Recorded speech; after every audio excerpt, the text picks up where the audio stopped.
She was not an agitator, not a terrorist. Her name was Renee Nicole Macklin Good. It was an act of domestic terrorism. What happened was our ICE officers were out in an enforcement action.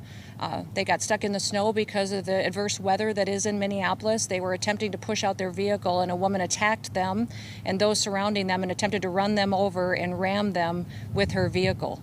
An officer of ours acted quickly and defensively shot to protect himself and the people around him. And my understanding is that she was hit and is deceased. What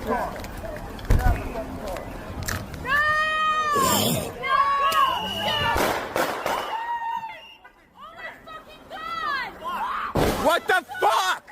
And she's the mother of a 16-year-old, 13-year-old, and 6-year-old. She had remarried, but she's the widow of Timmy Ray Macklin Jr., who passed away at the age of 36 in 2023.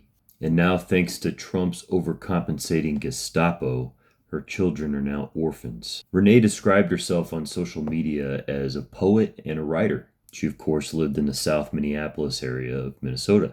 And she had moved there fairly recently, as she was originally from Colorado Springs, Colorado, and I can imagine that her husband's death probably had something to do with that. She studied creative writing at Old Dominion University, and her mother, Donna, describes her as extremely compassionate, to the point where she was someone who had taken care of people her whole life. And her late husband actually had a podcast together.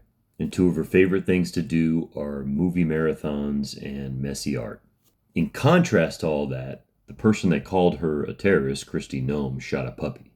In honor of Renee, just like with George Floyd, I hope we use this to do what we did in 2020 and more. And for all of you who think that BLM was a mistake and that it backfired on Democrats, there are thousands of people just like me for whom that moment started a repentant change in our hearts, and we're now allies. We may not be as loud, but we're here, and more can be. I know I've said it before, but get loud, get in the streets, make good trouble. No start and end times, just anger-fueled nonviolent resistance. If anyone can get us started, it's Minnesota, and we owe it to Renee's children.